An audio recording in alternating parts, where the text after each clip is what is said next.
안녕하세요. 정말일집 황철종 대표입니다. 이번에는 모헨즈 한번 보겠습니다. 모헨즈. 자, 이 종목, 황 대표님, 모헨즈 설명 부탁드립니다. 이렇게 말씀하셨는데요. 모헨즈 보겠습니다. 주가를 우리가 생각해 볼 때, 항상 가지고 있다라면 잘 팔기 위해서일 거고요. 그 다음에 주식을 갖고 있지 않다면 잘 사기 위해서 한번 분석을 해보고 느 가격대에 사고 어떻게 팔까라고 하는 생각을 해보는 게 이제 주가 분석인데 가치 분석을 하게 되면은 이 회사가 예를 들면 내재적 가치가 좋다, 펀더멘탈이 좋아서 재무제표가 튼튼하니 장기적으로 주식을 들고 가야 되겠다 그러면 이렇게 기술적 분석을 할 필요는 없겠죠. 왜냐면 그냥 들고 가야 되겠죠. 그냥 흐름대로 간다면. 근데 우리가 주가라고 하는 것은 수시로 변하기도 하고 그 회사의 재무 가치도 변화를 주잖아요. 그러니까 이게 주식을 미래 가치를 우리가 대응한다라고 하지 맞추려고 하지는 않을 거예요. 아마. 그러나 어느 순간부터 이 주식을 자꾸 맞추려고 하게 되면 그 맞추려고 생각했던 부분들이 내 마음대로 가주지 않으면 거기서부터 내동이 나오기 시작하잖아요. 그러니까 그런 부분들을 상당히 조심해야 된다는 거죠. 그래서 주가는 맞추려고 하는 게 아니라 대응해야 된다. 그러면 대응의 가치를 어떻게 둬야 되냐? 그동안에 모엔즈라고 하는 주식이 어떻게 흘러왔는지를 가지고 데이터 값으로 표현하는 게 차트잖아요. 그 차트 속에서 우리가 주가의 중요 가격대를 한번 생각해 보는 것까지 병행해 보는 것도 좋지 않을까 싶고요. 또 하나 이 회사가 가지고 있는 그 재료라고 하죠. 재료, 뉴스, 이슈, 그 다음에 테마를 형성하고 있는 부분이 있나 이런 것들 때문에 향후 주가는 영향을 어떻게 미칠까라고 생각해 볼 수 있는 거. 그래서 정보 분석이라고 하죠. 그래서 기본적 분석, 그 다음에 기술적 분석, 정보 분석, 그 다음에 이제 하나 더 대외적인 변수에서 주가는 변할 수가 있겠죠. 그러니까 주식을 맞추기는 정말 어려운 거죠. 이 회사가 지금 좋은데 대외 변수에 의해서 주가는 떨어질 수 있다라는 거죠. 그러니까 분위기가 안 좋으면 그러니까 주식 시장의 분위기가 안 좋으면 잘 나가던 주식도 한 번에 꼬꾸라지는 경우도 많다라는 거죠. 그래서 모엔즈를 보기 이전에 잠깐 그 지금 현재 상황이 어떤지를 잠깐 볼게요. 모엔즈를 다시 한번 이렇게 보게 되면 자.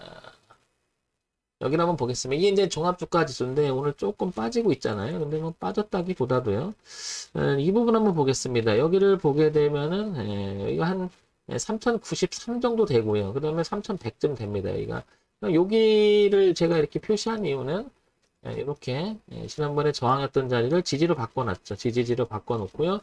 이번에 살짝 했다 윗골이 잠깐 됐다가 안착을 하고 지지로 바뀌죠. 지금 이렇게. 그래서 여기를 이탈하게 되면 흐름대로 지금 종합주가지수가 이렇게 내려왔던 흐름이 이렇게 타고 내려와서 주가는 한번 이렇게 빠지지 않을까 이렇게 보여지고요. 그래서 분위기는 그다지 좋은 분위기는 아니죠. 종합주가지수의 흐름이. 그러면 지금 보다시피 여기가 이게 다 저항이 돼 버렸죠. 이게 엄청난 저항이 돼 버렸죠. 또 매물 저항도 있고요. 그죠? 그 다음에 여기 헤드앤숄더 저항이 있고요. 그러니까 여기가 지금 종합주가지는 굉장히 많은 저항대가 놓여 있다는 거죠. 그래서 지지대도 하나 있긴 하나 이게 지금 간당간당 흐름이라는 거죠. 자, 그러면 이게 분위기의 분위기. 그다지 종합주가지수의 분위기가 좋은 분위기는 아닌데. 자, 그러면 모엔즈를 보겠습니다. 자, 모엔즈를 먼저 이렇게 보게 되면 쭉 한번 펼쳐볼까요? 펼쳐보게 되면은 쭉 펼쳐보게 되면 중요한 의미가 있는 가격대가 이렇게 한눈에 들어옵니다. 거기가 이쯤 되죠. 이쯤. 이게 5,800원에서 여기 6,000, 한 6,450원 사이가 이렇게 의미가 있는 가격대는 보이죠. 이렇게 2014년, 그리고 2015년, 그리고 2016년, 그죠? 2017년은 잠깐 올라갔다 지지를 했었다가 이기지 못하 다시 형했다가 2018년 때는 한번 다시 올라간 또 안착을 못하고 또 내리다가 2019년에는 또 저항을 맞고 주가가 한번 더 빠지죠. 이렇게 그죠? 이렇게 그래 2020년 다시 작년에 웬만한 종목 같이 빠졌다 3월에 다시 살려내긴 하지만 이 자리가 저항으로 작용을 계속하고 있다가 지금 주가의 위치가 열리 올라왔죠. 오늘 좀 많이 올라오면서 그죠? 그렇다는 얘기는 이 가격대가 5,800원에서 6,400원이라고 하는 이 자리를 이제 다시 살려놓은 모습이 됐죠. 그러면 모엔즈라고 하는 이 종목은 일단 이 자리 좀 전에 말씀드렸던 5,800원 하고요. 그죠? 그 다음에 6,400원이라고 하는 이 자리가 튼튼한 지지대가 돼버렸죠. 그러니까 저항이었던 가격대가 이제 지지대로 바뀌어서 자연스럽게 주가는 이렇게 내려오던 흐름이, 그죠? 이렇게 자연스럽게 내려오던 흐름이 이제 바꾸기 시작한 지점이 바로 여기 5,800원과 6,400원 가게 됐죠. 따라서 얘가 내려온다라도 여기만 깨지지 않는다면 다시 올라갈 수 있다. 그러면 올라갔다 내려오는 그 흐름을 우리는 눌림의 흐름이라고 하고 다시 이렇게 튕겨나갈 가능성은 대단히 높아졌죠. 어쨌든 기술적 흐름을 봤을 때는 우상향으로 이제는 다시 저항 가격을 지지 가격으로 만들어 놨다는 것은 상당히 괜찮죠. 자, 그러면 모엔즈 보겠습니다. 기본적인 내용을 한번 볼게요. 모엔즈라고 하는 회사의 기본적인 형태를 보게 되면 모엔즈 레미콘 생산업체입니다. 그죠? 여기를 한번 다시 한번 볼까요? 코스닥의 중견 기업으로 상장이 되어 있고 소형주죠. 제조 비금속인데 레미콘. 그다음에 시가총액 666억이에요. 오늘 20% 정도 올랐으니까 2612 정도 되니까 한 얼마죠? 800억 정도 가까이 되겠네. 그죠? 자, 재무 정보를 잠깐 한번 볼까요? 재무 정보를 보게 되면 이 회사는 작년 후반기 때보다는 올해 전반기 때 조금 늘긴 했죠. 그죠? 조금 늘긴 했죠. 전체적으로는. 그러나 이런 부분이 들쑥날쑥해요. 조금. 그죠? 그래서 이게 그다지 안정적인 그 수익 구조를 갖지 못하고 있는 모습은 조금 쾌전이 찍힙니다. 연간 실적 볼게요. 연간 실적을 보게 되면 2017년, 18, 19, 20년까지 이어지는 실적을 보게 되면 조금 줄어요. 그죠? 그러니까 영업도 당연히 별로 안 좋아 보이죠. 그죠? 근데 분기 실적은 좀 좋아지려고 하긴 한데 어쨌든 지금 그다지 좋은 편은 아니에요. 그러면 턴 어라운드를 시켜놔야 된다는 얘기잖아요. 그죠? 자, 이런 부분들이 조금 그러니까 기본적으로 보게 되면 그다지 좋은 편은 아닌 것 같아요. 자, 기술적으로 아까 봤을 때는 5,800원과 6,400원이라고 하는 자리를 일단 통과시켜놔서 저항값을 지지를 만들어놨다는 건 괜찮고요. 자, 그러면 어떤 내용이 시장에서 오가는지 볼게요. 윤석열 지지율 때문일까라고 하는 요게 테마도 약간 낀 것 같아요. 소위 말해 재료가 하나 들어가 있는 것 같고요. 그죠? 여기 이제 외국인들이 좀 사는 것 같고요. 자, 그 다음에 쭉 보면 시장에서 이야기하는 부분이 모엔지에 대해서는 그렇게 말이 많은 것 같지는 않습니다. 보다시피 그죠? 조용하죠? 크게 뭐인가? 그러면 이제 악재가 될 만한 것도 별로 없을 것이고 우리가 알지 못하는 숨은 악재는 뭐 어쩔 수 없는 거고요. 그죠? 어쨌든 매출액 구조는 마이너스는 아니지만 상당히 영업이익이나 이런 부분이 마이너스는 아니지만 불안한 모습이 좀 보인다라는 거고요. 그죠? 그 다음에 기술적 분석도 상당히 좋은 편은 아니지만 그래도 저항이었던 5,800원과 6,400원은 이제 안착이 되려고 하는 모습은 괜찮아 보인다는 거죠. 자, 그래서 이제 정리를 해보겠습니다. 자, 정리를 해보면 왼쪽 위가 월봉이고 그 다음에 오른쪽 위가 주봉이고요. 아래가 일봉인데요. 여기 보시면 5,800원과 6,000원 이 자리가 되겠죠. 이 자리를 가만히 보니까 이렇게 꺾어서 올라가다가 한번 이렇게 틀어서 저항대를 만들었죠. 이렇게. 그러다가 최근에 이제 이렇게 안착이 돼서 주가는 이렇게 한번 튕겨 나가려고 하죠. 그러니까 이 시간이 굉장히 힘들었지만 그리고 여기는 하루 이틀 만들어진 건 아니고 2014년부터 계속 연결됐던 부분이잖아요. 이렇게 그죠? 그러다 이번에 안착이 되는 모습이 올라갔다 눌림까지 주고 가니까 얘는 이제는 전고점이었던 50원까지도 이제 열려 있는 공간은 생겼죠.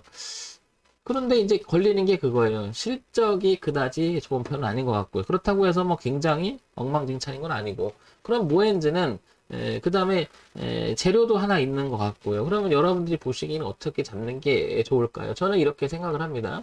신규 진입을 한다면 5,800원 기준이 뚜렷하게 나타납니다. 그죠?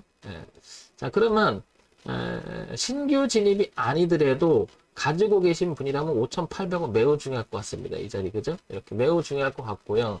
그 다음에 이렇게도 나타나잖아요. 그러면 여기가 탄탄하게 기준으로서 잡혀 있죠. 그러니까 저항이었던 자리가 지지로 바뀌었다가 다시 저항으로 바뀌었다 지지로 바뀐 교차 가격이 5,800원이니까 여기 5,800원만 이탈하지 않는다면 충분히 우상하고 더 갈 수 있다라는 거죠.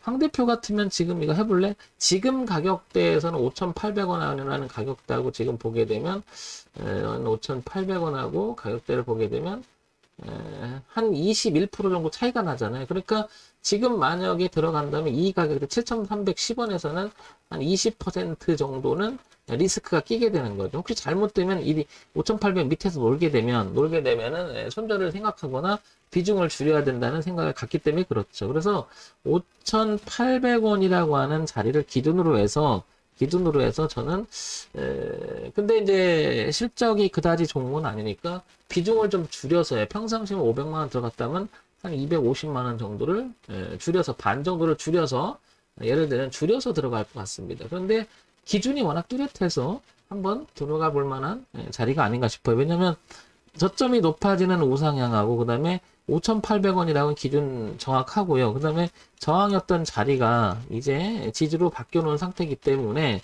5,800원만 이탈하지 않는다면 위로 더 갈 수 있기 때문에 조금 밀려서 조정을 받는 모습이 나온다 그러면 한번 저는 사볼 것 같습니다. 그리고 5,800원 밑에서 파동을 치면서 자꾸 논다 그러면 무게감이 하방으로 쏠 수가 있으니까 굉장히 집중해서 봐야 되겠죠. 그러면 5,800원 하향 밑에 놀면 일단은 비중을 줄여주는 게 낫겠죠. 그 다음에 흐름대로 가고 있기 때문에 보시면 어떻습니까? 1차적으로는 8,800원 선까지 열려 있죠. 그죠? 그 다음에 이제 고가인 1,500원 이 자리를 1,050원 이 자리까지 보여지겠죠. 그러면 5,800원에서 만 원대까지 이렇게 열고 우상향으로 봐줄 수 있는 종목이 아닌가 싶은 거죠. 전 이렇게 기준이 뚜렷한 것을 상당히 좋아합니다. 그러나 실적이 펀더멘탈이 실적이나 내용이나 그다지 좋지 않다면 비중을 줄여서 들어가면 되겠죠. 그죠? 뭐라 그럴까요? 펀더멘탈이 좋다고 해서 주가가 무조건 위로 가지 않습니다. 펀더멘탈이 좋다고 할 때 그걸 넘어가기 위해서 모멘텀 자체가 강한 게 있어야 되는데 그게 오히려 없다라고 하면 뭐죠? 수익 구조도 좋은데 정체된 상태가 되죠. 그러면 주가는 다소 밀리는 경향이 있기 때문에 그런 점도 참고를 해야 되겠죠. 자, 그래서 모헨즈는 5,800원을 기준으로 해서 가지고 계신 분, 그 다음에 신규 진입을 생각하시는 분들은 그 기준 가격이 제일 중요하지 않을까 싶습니다. 모헨즈 흐름 괜찮다고 보여집니다. 이 종목 제가 추천하는 건 아니니까요. 여러분들 참고사항으로만 봐주시기 바랍니다. 5,800원, 그 다음에 8,700원, 그 다음에 1,050원 이상까지 이렇게 열려있는 공간이니까 참고로 봐주시기 바랍니다. 정밀증 황철중 대표였고요. 좋아요, 구독 그리고 알림 기능 부탁드립니다.